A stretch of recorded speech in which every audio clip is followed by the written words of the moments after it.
Well, we've all had to embrace the concept of social distancing, of course, including our pets. But that puppy socialization is a little bit more of a challenge. Yeah, I've been thinking a lot about this. Yeah. A lot of people got puppies, and now the puppies are going to be home by themselves. Lori Wallace joins us live from the Animal Den Pet Resort with some helpful tips and tricks. That's right, guys. This is Haggis. He obviously misses his family. Aww. He took up shop on my ankles He's doing here. the lean. He's so cute. He's doing the lean. Lots of dogs here at Doggy Daycare today. I have Kristen to talk a little bit about what's going on because, like you said, with this pandemic, so many people have been home. Now they're going back to work. And a lot of these dogs don't know how to act. They aren't having a lot of visitors at the house. The doorbell's not ringing. They're not being exposed to what they normally would. Yeah, exactly. I will say the great thing that came from this pandemic is we had more fosters and adoptions than we've ever seen. That's awesome. But the downside of the pandemic is people are kind of staying home, they're hunkering down, they're with their dogs. They're not getting the same exposure that they used to get. So we're seeing some really odd behaviors. Two main things, really. One is their social skills are kind of lacking, both with dogs and with other people. But also the separation anxiety, now that owners are starting to go back to work, that's kind of through the roof too. So. Okay, perfect example, guys. When I came through the door here, there was a guy dropping off his dog for daycare today. He looked at me, he handed me a dog treat, and he said, "Will you give my dog this treat?" And I looked at him like, "Me? Like, you want what?" And he's like, "I'm trying to get him to get comfortable around people." I was like, okay, I took the treat. And that's exactly what you mean. Like, this is not something that a lot of dogs are used to now. So I sure enough gave that dog a treat.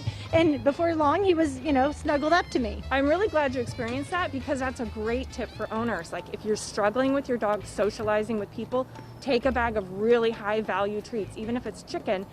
Hit the streets and just, ask people that seem interested in your dog if they're willing to hand a treat, because that does help kind of build a bridge, build some confidence, and get more comfortable around strangers. So what are you seeing here? Because obviously a lot of people are starting to go back to work now. So you're getting a lot of these dogs coming to you and you're seeing it firsthand. Yeah, we absolutely are. The biggest thing we're seeing is dogs that don't have proper social skills. So they're very, very uncomfortable around new dogs because they haven't been out, to dog parks. They haven't been to family parties where other dogs are there.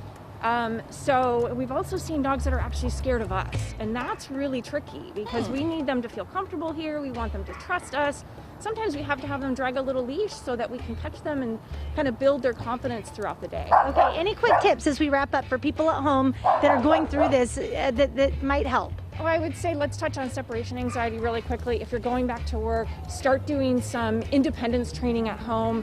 Crate your dog even while you're home. Have them practice downstate away from you. Do things where they start to build confidence and independence so that when you do go away to work, they're okay with it. They're used to being alone just a little bit. Yeah, and then of course you guys have the doggy daycare here. You do the boarding here, which you've seen a little bit of a lack in the boarding because people aren't really traveling, but that is starting to pick up a little bit of speed now too. It is picking up. We're so excited for summer. We really, really hope people are feeling the freedom once they get vaccinated and feel like they can travel. We would love to see our boarding numbers go back up. For now, daycare is hopping. Yep, and give the dogs and the parents a break. Yep. All right, guys, I will send it back to you.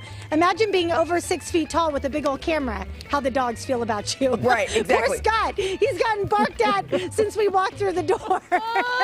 But these are all real good little pups. Yeah. Real good pups. They're great. And did you see my? Oh, he just started to walk away. Never mind. What's that code?